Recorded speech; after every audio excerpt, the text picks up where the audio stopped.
Hey, and welcome to the FALCONCAST. We're broadcasting from sunny, exotic Copenhagen, Denmark. I'm Joe. I'm the digital copywriter and communications specialist at Falcon Social.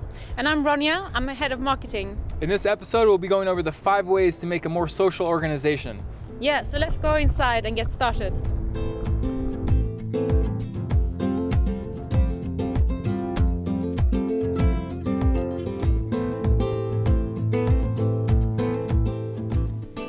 Yeah, so the first bullet I'm going to talk about is lead change. And why is that important?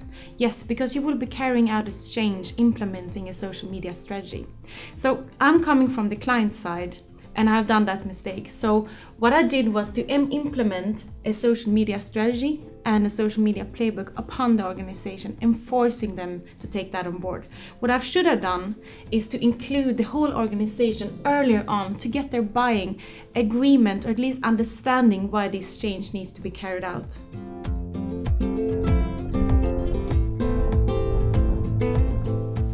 The second bullet is all about creating context, and it starts by being completely transparent about your business goals. Once these goals have been communicated to all the different departments, teams can then know, why are we doing social, what are the benefits, and how does it relate to our overarching social strategy. Then their behavior and their performance using these different mediums can be tracked back and measured against some of the larger overarching business goals. For example, if I'm a travel agency and I'm looking to make a more friendly booking flow, I might want to tap into the insights collected by the different departments and then use that research to influence my innovation and product development.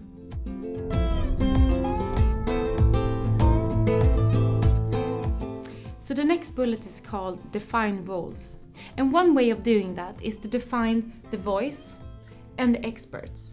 So the voice will be the co-workers that will speak on the behalf of your company. So they will take care of all the outgoing and incoming messages with your target audience. Some occasions, the voice will need help from the expert, answering very detailed questions about your product or service. By defining these very early, you will make sure that you have a good workflow and collaboration within your organization.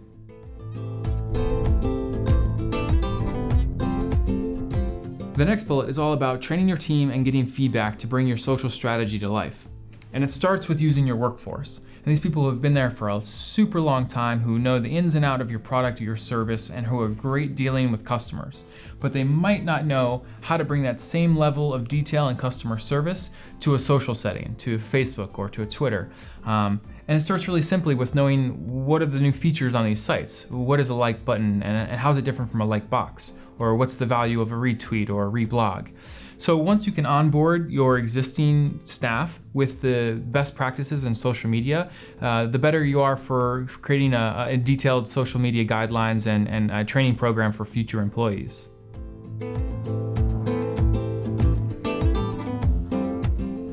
And the last bullet is called internal campaigning.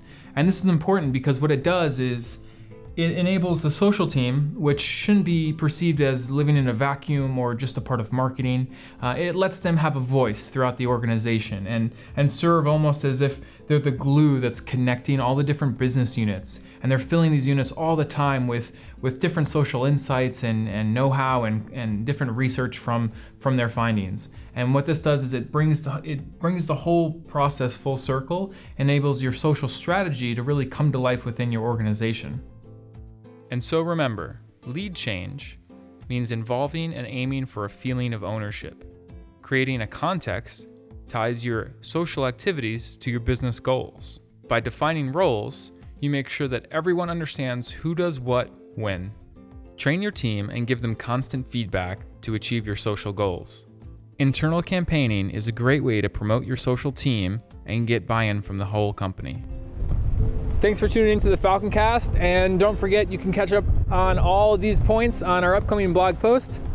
Yeah, so until next time, as you say in Scandinavia, ha en jättebra dag så ses vi snart. Hej då! Hej då!